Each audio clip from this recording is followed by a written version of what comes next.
preached originally as a sermon in the Church of St. Mary the Virgin, Oxford, on June 8, 1942. If you asked 20 good men today what they thought the highest of the virtues, 19 of them would reply, unselfishness. But if you asked almost any of the great Christians of old, he would have replied, love. You see what has happened. A negative term has been substituted for a positive, and this is of more than philological importance. The negative ideal of unselfishness carries with it the suggestion not primarily of securing good things for others, but of going without them ourselves, as if our abstinence and not their happiness was the important point. I do not think this is the Christian virtue of love. The New Testament has lots to say about self-denial, but not about self-denial as an end in itself. We are told to deny ourselves and to take up our crosses in order that we may follow Christ. And nearly every description of what we shall ultimately find if we do so contains an appeal to desire. If there lurks in most modern minds the notion that to desire our own good and earnestly to hope for the enjoyment of it is a bad thing, I submit that this notion has crept in from Kant and the Stoics and is no part of the Christian faith. Indeed, if we consider the unblushing promises of reward and the staggering nature of the rewards promised in the Gospels, it would seem that our Lord finds our desires not too strong, but too weak.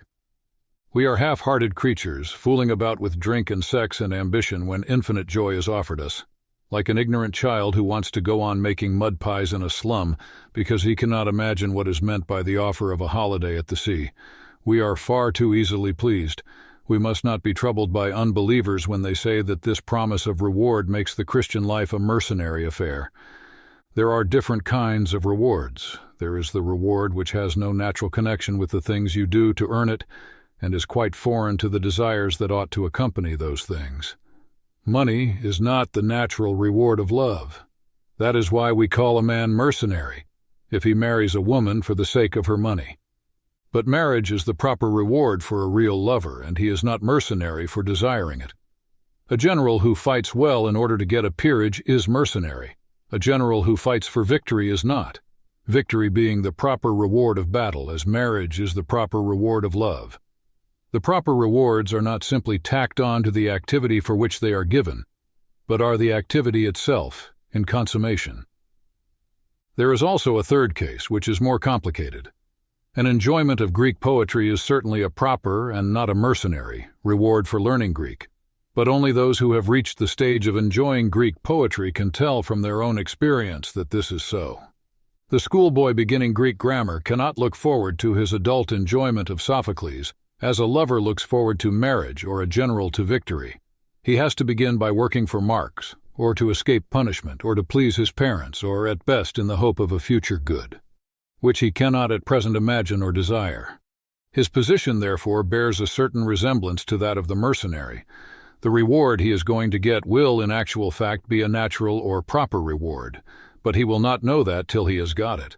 Of course, he gets it gradually. Enjoyment creeps in upon the mere drudgery, and nobody could point to a day or an hour when the one ceased and the other began. But it is just in so far as he approaches the reward that he becomes able to desire it for its own sake. Indeed, the power of so desiring it is itself a preliminary reward. The Christian, in relation to heaven, is in much the same position as this schoolboy. Those who have attained everlasting life in the vision of God doubtless know very well that it is no mere bribe, but the very consummation of their earthly discipleship.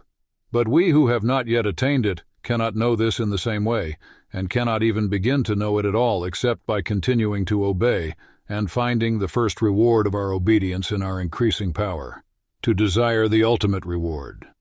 Just in proportion as the desire grows, our fear, lest it should be a mercenary desire, will die away, and finally be recognized as an absurdity. But probably this will not for most of us happen in a day.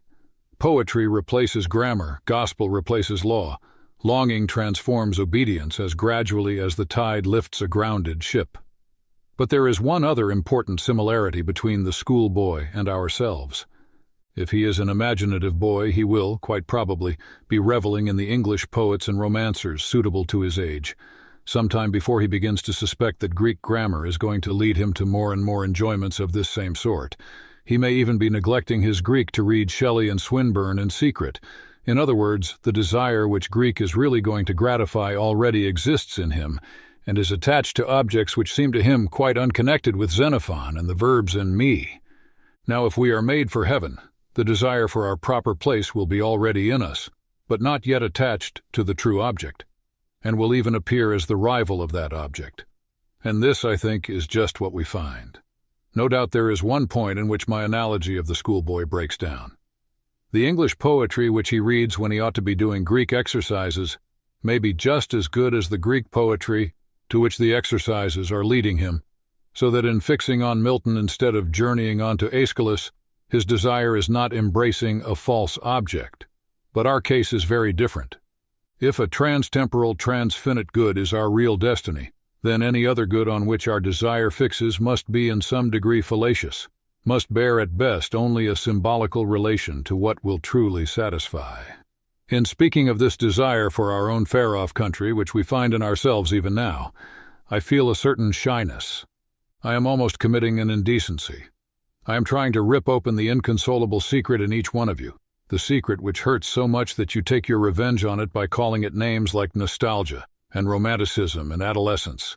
The secret also which pierces with such sweetness that when, in very intimate conversation, the mention of it becomes imminent, we grow awkward and affect to laugh at ourselves. The secret we cannot hide and cannot tell, though we desire to do both. We cannot tell it because it is a desire for something that has never actually appeared in our experience. We cannot hide it because our experience is constantly suggesting it, and we betray ourselves like lovers at the mention of a name. Our commonest expedient is to call it beauty and behave as if that had settled the matter. Wordsworth's expedient was to identify it with certain moments in his own past. But all this is a cheat. If Wordsworth had gone back to those moments in the past, he would not have found the thing itself, but only the reminder of it. What he remembered would turn out to be itself a remembering. The books or the music in which we thought the beauty was located will betray us if we trust to them. It was not in them. It only came through them, and what came through them was longing. These things, the beauty, the memory of our own past, are good images of what we really desire. But if they are mistaken for the thing itself, they turn into dumb idols, breaking the hearts of their worshippers. For they are not the thing itself. They are only the scent of a flower we have not found, the echo of a tune we have not heard, news from a country we have never yet visited. Do you think I am trying to weave a spell? Perhaps I am, but remember your fairy tales. Spells are used for breaking enchantments as well as for inducing them. And you and I have need of the strongest spell that can be found to wake us from the evil enchantment of worldliness, which has been laid upon us for nearly 100 years. Almost our whole education has been directed to silencing this shy, persistent inner voice. Almost all our modern philosophies have been devised to convince us that the good of man is to be found on this earth. And yet it is a remarkable thing that such philosophies of progress or creative evolution themselves bear reluctant witness to the truth that our real goal is elsewhere. When they want to convince you that earth is your home, notice how they set about it. They begin by trying to persuade you that earth can be made into heaven, thus giving a sop to your sense of exile in earth as it is. Next, they tell you that this fortunate event is still a good way off in the future, thus giving a sop to your knowledge that the fatherland is not here and now. Finally, lest your longing for the trans-temporal should awake and spoil the whole affair, they use any rhetoric that comes to hand to keep out of your mind the recollection that even if all the happiness they promised could come to man on earth, yet still each generation would lose it by death, including the last generation of all, and the whole story would be nothing, not even a story, forever and ever. Hence all the nonsense that Mr. Shaw puts into the final speech of Lilith, and Bergson's remark that the élan vital is capable of surmounting all obstacles, perhaps even death, as if we could believe that any social or biological development on this planet will delay the senility of the sun, or reverse the second law of thermodynamics. Do what they will then, we remain conscious of a desire which no natural happiness will satisfy. But is there any reason to suppose that reality offers any satisfaction to it? Nor does being hungry prove that we have bread. But I think it may be urged that this misses the point. A man's physical hunger does not prove that that man will get any bread. He may die of starvation on a raft in the Atlantic. But surely a man's hunger does prove that he comes from a race which repairs its body by eating and inhabits a world where edible substances exist. In the same way, though I do not believe, I wish I did, that my desire for paradise proves that I shall enjoy it. I think it a pretty good indication that such a thing exists and that some men will. A man may love a woman and not win her, but it would be very odd if the phenomenon called falling in love occurred in a sexless world. Here then is the desire still wandering and uncertain of its object, and still largely unable to see that object in the direction where it really lies. Our sacred books give us some account of the object. It is, of course, a symbolic account. Heaven is, by definition, outside our experience, but all intelligible descriptions must be of things within our experience. The scriptural picture of heaven is therefore just as symbolical as the picture which our desire, unaided, invents for itself. Heaven is not really full of jewelry any more than it is really the beauty of nature, or a fine piece of music. The difference is that the scriptural imagery has authority. It comes to us from writers who were closer to God than we, and it has stood the test of Christian experience down the centuries. The natural appeal of this authoritative imagery is to me at first very small. At first sight it chills rather than awakes my desire, and that is just what I ought to expect. If Christianity could tell me no more of the far-off land than my own temperament led me to surmise already, then Christianity would be no higher than myself. If it has more to give me, I must expect it to be less immediately attractive than my own stuff. Sophocles at first seems dull and cold to the boy who has only reached Shelley. If our religion is something objective, then we must never avert our eyes from those elements in it which seem puzzling or repellent, for it will be precisely the puzzling or the repellent which conceals what we do not yet know and need to know. The promises of Scripture may very roughly be reduced to 5 heads. It is promised, firstly, that we shall be with Christ; secondly, that we shall be like him; thirdly, with an enormous wealth of imagery, that we shall have glory; fourthly, that we shall, in some sense, be fed or feasted or entertained; and finally, that we shall have some sort of official position in the universe, ruling cities, judging angels, being pillars of God's temple. The first question I ask about these promises is, why any of them except the first? Can anything be added to the conception of being with Christ? For it must be true, as an old writer says, that he who has God and everything else has no more than he who has God only. I think the answer turns again on the nature of symbols.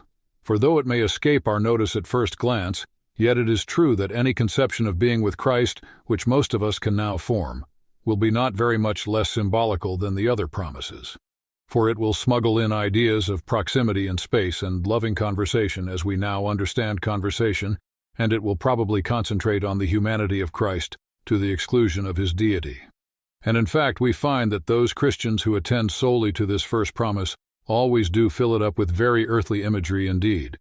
In fact, with hymeneal or erotic imagery. I am not for a moment condemning such imagery.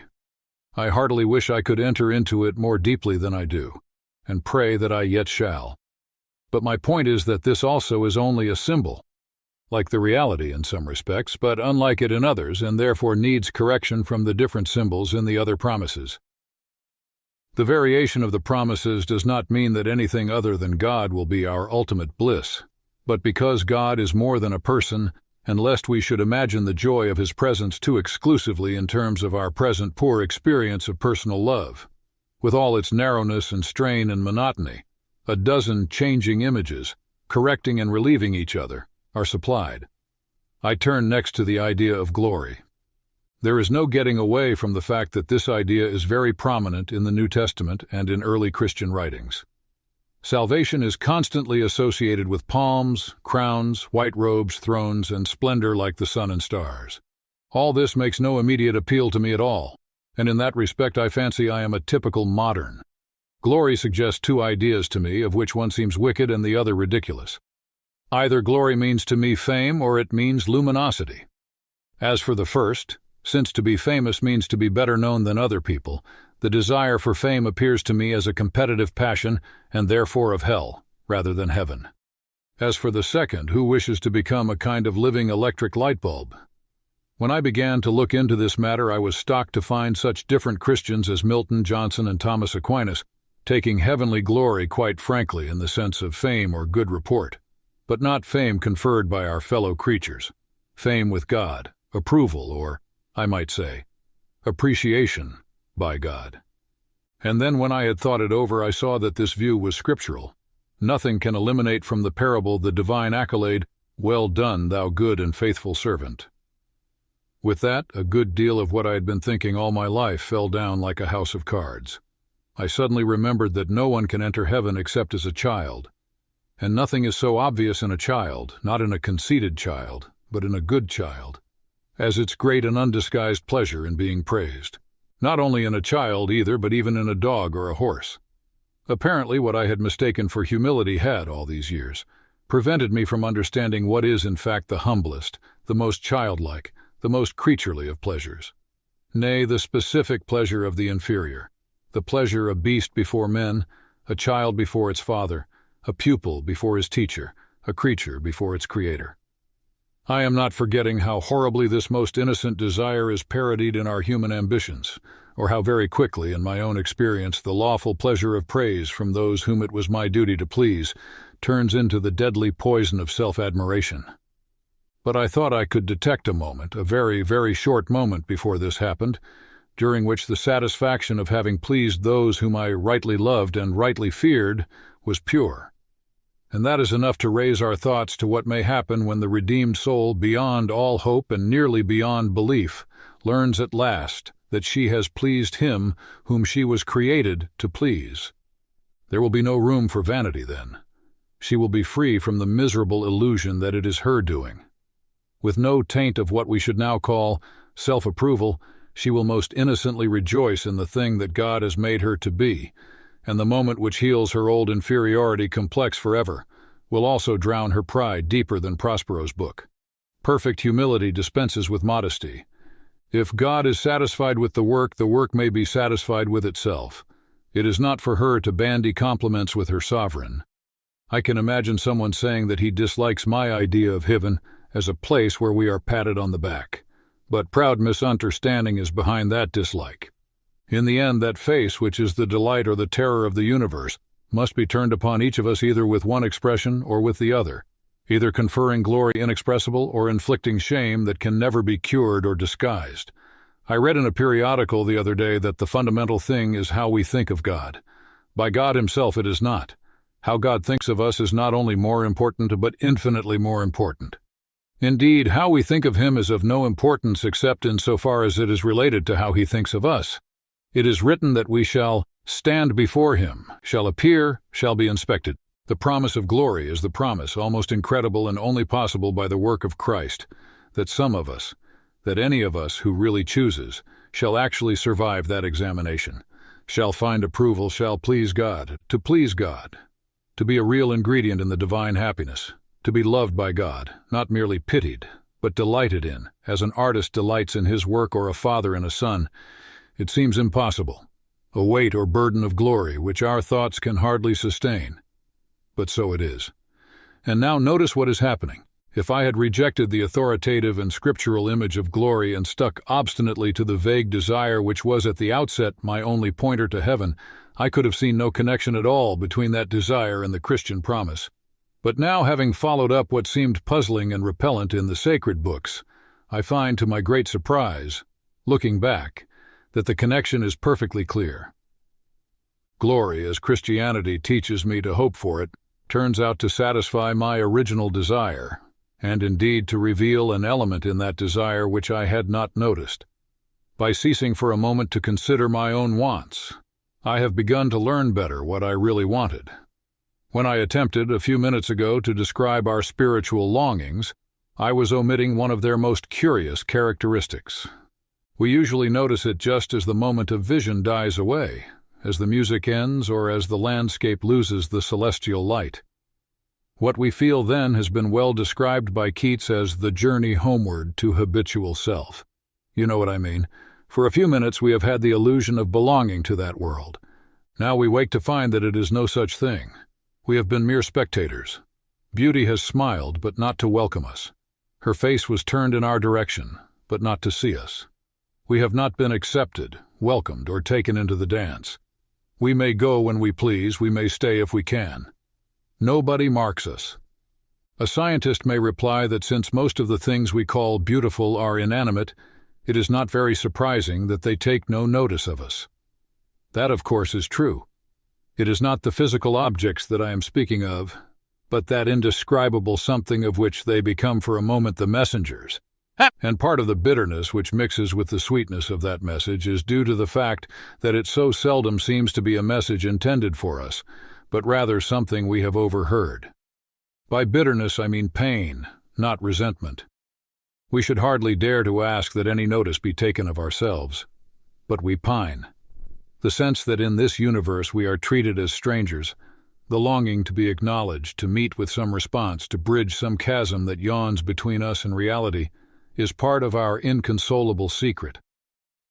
And surely, from this point of view, the promise of glory, in the sense described, becomes highly relevant to our deep desire. For glory meant good report with God, acceptance by God, response, acknowledgement, and welcome into the heart of things.